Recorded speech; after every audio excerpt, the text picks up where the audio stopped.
No solamente tus hijos y tu esposo y tu esposa diciendo lo bueno que eras, no hay muerto malo, es el temor del Señor. Ese es el principio de la sabiduría. Mientras estás vivo y para definir la eternidad.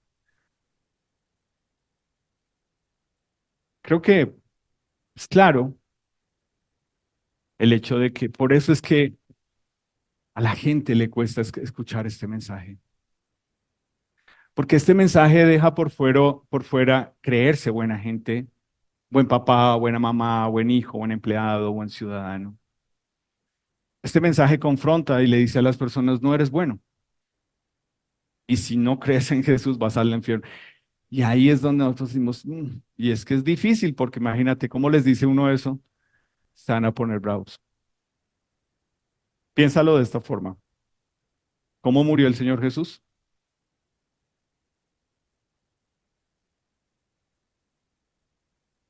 ¿Y por qué murió el Señor Jesús?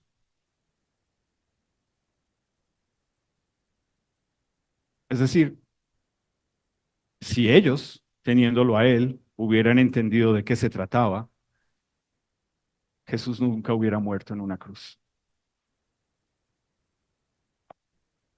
Señor Jesús, gracias por tu palabra tan clara. Y Señor, gracias porque cada uno de nosotros necesita hacer este ejercicio de leer ese pasaje de Lucas 16 y entender, ¿dónde me voy a despertar yo? En la eternidad. Y me voy a despertar con remordimientos por mi familia o realmente con paz, porque les conté de ti, Señor. Y Señor, yo te ruego por nosotros, a eso somos llamados a este mundo, a contar las buenas nuevas de ti, lo que has hecho tú. Se trata de ti, Señor. Y pues yo te ruego por nosotros como iglesia, esa es nuestra tarea. Y a veces nos permitimos desviarnos y pensar que nuestra tarea es otra cosa. Entre muchas de las cosas es entretenernos y que nuestra reunión sea agradable para nosotros. Y ahí perdemos el enfoque. Te ruego, Espíritu Santo, convéncenos, redargúyenos con tu palabra para que nuestra fe sea por oír y oír de tu palabra. Y Señor, yo ruego por nuestros invitados hoy que realmente tú los inquietes a realmente preguntar cómo definir su eternidad y empezar a tener temor de ti mientras están vivos acá, Señor. Gracias por eso, en tu precioso nombre. Amén. ¿Pueden tomar asiento, por favor?